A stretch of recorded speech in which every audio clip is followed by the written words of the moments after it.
Actes des Apôtres, chapitre 27. Lorsqu'il fut décidé que nous embarquerions pour l'Italie, on remit Paul et quelques autres prisonniers à un centenier de la cohorte impériale du nom de Julius. Montés sur un navire d'Adramite qui devait côtoyer l'Asie, nous avons gagné le large et avec nous se trouvait Aristarque, un Macédonien de Thessalonique. Le jour suivant, nous avons abordé à Sidon. Julius, qui traitait Paul avec bienveillance, lui permit d'aller chez ses amis et de recevoir leurs soins. Partis de là, nous avons logé la côte de Chypre parce que les vents étaient contraires. Après avoir traversé la mer qui baigne la Cilicie et la Pamphylie, nous sommes arrivés à Myra, en Lycie. Là, le centenier trouva un navire d'Alexandrie à destination de l'Italie, et nous y fit monter.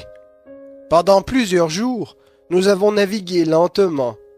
Nous avons atteint à grand-peine les parages de Cnide, et comme le vent ne nous permettait pas d'aborder, nous avons longé la crête vers Salmonée.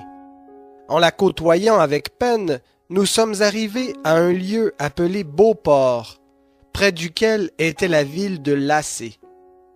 Un temps assez long s'était écoulé, et la navigation devenait dangereuse, car le jeûne était déjà passé. C'est pourquoi Paul leur donnait cet avertissement. Je vois que la navigation ne se fera pas sans péril et sans beaucoup de dommages, non seulement pour la cargaison et pour le navire, mais encore pour nos personnes. Mais le centenier se fiait au pilote et au capitaine du navire plutôt qu'aux paroles de Paul. Et comme le port se prêtait mal à l'hivernage, la plupart furent d'avis de remettre la voile pour atteindre si possible Phénix, port de la Crète tourné vers le sud-ouest et le nord-ouest, afin d'y passer l'hiver. Un léger vent du sud vint à souffler. Ils pensèrent être en mesure d'exécuter leur projet, levèrent l'ancre et côtoyèrent de près la Crète. Mais bientôt après, venant de l'île, un vent de tempête appelé Eurachilion se déchaîna. Le navire fut entraîné sans pouvoir tenir contre le vent, et nous nous sommes laissés aller à la dérive. Tandis que nous passions au-dessous d'une petite île appelée Clauda, nous avons réussi avec peine à nous rendre maîtres de la chaloupe.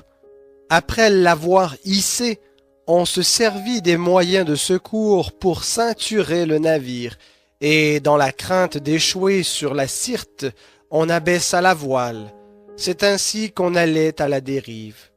Fortement secoué par la tempête, on jeta le lendemain une partie de la cargaison, et le troisième jour, ils lancèrent de leurs propres mains les agrès du navire. Ni le soleil, ni les étoiles ne parurent pendant plusieurs jours, et la tempête se maintenait, si forte que nous avions perdu finalement toute espérance d'être sauvés. On n'avait pas mangé depuis longtemps. Alors Paul, debout au milieu des hommes, leur dit « Vous auriez dû m'obéir et ne pas repartir de Crète. Vous auriez évité ce péril et ce dommage. Maintenant je vous exhorte à prendre courage, car aucun de vous ne perdra la vie. Seul le navire sera perdu. Un ange du Dieu à qui j'appartiens et rends un culte s'est approché de moi cette nuit et m'a dit « Sois sans crainte, Paul, il faut que tu comparaisses devant César, et voici que Dieu t'accorde la grâce de tous ceux qui naviguent avec toi. C'est pourquoi prenez courage, car j'ai cette foi en Dieu qu'il en sera comme il m'a été dit.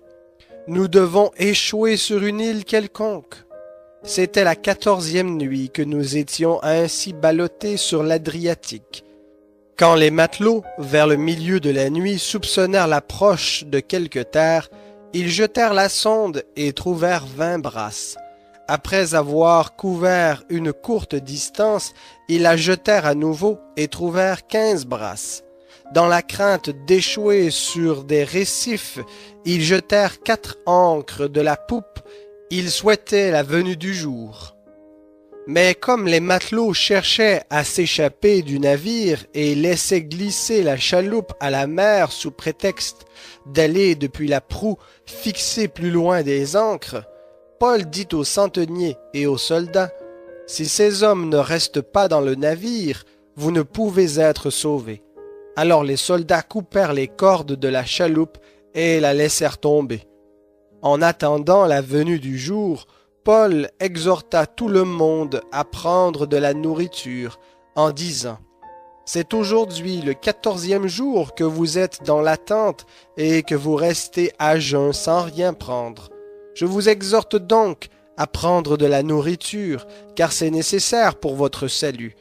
Et personne de vous ne perdra un cheveu de sa tête. » Cela dit, il prit du pain, rendit grâces à Dieu devant tous, le rompit et se mit à manger. Alors de bon cœur tous prirent de la nourriture. Nous étions dans le navire 276 personnes en tout. Quand ils eurent assez mangé, ils allégèrent le navire en jetant le blé à la mer. Lorsque le jour parut, ils ne reconnurent pas la terre, mais aperçurent un golfe avec son rivage et résolurent d'y pousser le navire si possible. Ils délièrent les ancres pour les laisser aller dans la mer et relâchèrent en même temps les attaches des gouvernails. Puis ils mirent au vent la voile d'artimon et se dirigèrent vers le rivage. Mais ils tombèrent sur un banc de sable entre 2 courants et laissèrent échouer le bateau. La proue, bien engagée, demeurait immobile tandis que la poupe se disloquait sous la violence des vagues. Les soldats furent d'avis de tuer les prisonniers, de peur que l'un d'eux ne s'échappe à la nage, mais le centenier, qui voulait sauver Paul, les empêcha d'exécuter ce dessein. Il donna l'ordre à ceux qui pouvaient nager de se jeter les premiers dans l'eau pour gagner la terre, et aux autres de le faire, soit sur des planches, soit sur quelques débris du navire. Et ainsi tous parvinrent à terre sains et saufs.